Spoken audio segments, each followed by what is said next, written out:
চিনতে পেরেছি, বাট নাম বললেই আমাদেরকে মেরে ফেলবে। পরবর্তী আমরা কদিন বাঁচি ঠিক নেই।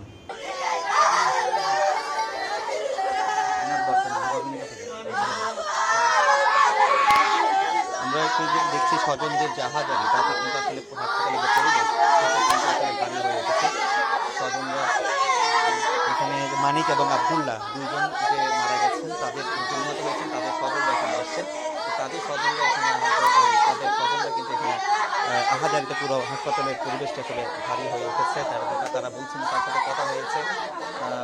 প্রজেক্ট থেকে নেমে বাসে চলে যাচ্ছি, তখনই ওরা আক্রমণ করছে আমাদের উপরে। কতক্ষণ তারা গুলি করছিল? প্রায় আধা ঘন্টা খানেকের মতনই হবে।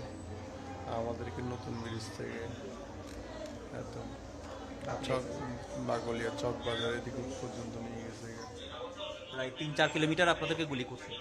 আরও বেশি হবে। কজন ছিল ওরা? ওই যে কজন, কয়টা মোটরসাইকেল? আরও প্রায় 4-5টা মোটরসাইকেল ছিল।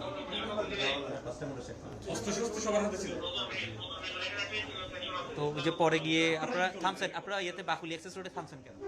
থামছি, আমাদের ড্রাইভার গুলি খাইছে। লাস্ট পুলিশের গাড়ি দেখছে, ওখানে থামে গেছে। লাস্ট ওখানে ওরা গুলি করতেছে। লাস্ট ওখান থেকে আমরা নেমে এক সাইডে পালাচ্ছি।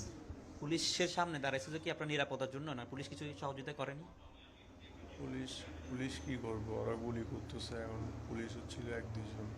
বুঝতে পারেনি আর কি পুলিশের। জি আপনারা সহযোগিতা চেয়েছেন এই সময়? জি। আপনাদের এই কে কে ছিল এখানে আপনাদের সাথে গাড়িতে? আমরা টোটাল 6 জন ছিলাম। আমি, ইমন, তারপর সরোয়ার ভাই, রবিন, আবদুল্লাহ, মানিক। আচ্ছা, আপনাদের কেন এই গুলি করছে বলে কারা করছে কাউকে চিনতে পারছেন? কেন করছে, মানে আপনারা কাকে ধারণা করছেন? চিনতে পেরেছি, বাট নাম বললেই আমাদেরকে মেরে ফেলবে। পরবর্তী আমরা কদিন বাঁচি ঠিক নেই। নাম বললে আমাদের উপর আক্রমণ করবে। অনেকে ধারণা করছে কি কারণে এটা মারছে বলে ধারণা করছেন? কি যে ছোট ছাত্রকে গ্রেপ্তারের বিষয়টা নিয়ে? জি এরকমই হবে আশা করি। বাইকে মারতে আসছিল। জি সরোয়ার ভাই।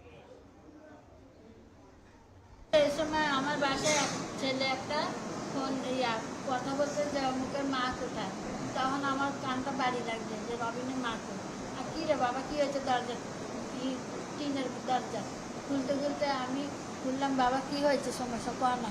ও আমারে বলে না, খালি বলছে যে তুমি তাড়াতাড়ি যাও মেডিকেলে এমার্জেন্সির মধ্যে। তার কিছু কয় না। তা আমি পাগলের মধ্যে খালি বোরকাটা কিনতে আমি চলে এসেছি বাবা, আর কিছু জানি না। তো আপনার এমনি ছেলে কি অবস্থা এখন? তখন আইসে দেখি যে এখানে শুয়ে রয়েছে, তা আমি এসে বাবাকে কি রে বাবা কেমনি কি হলো? ওই গুলি লাগছে। গুলি কেমনি লাগছে, কি হয়েছে না হয়েছে এতটুকু আর জানি না।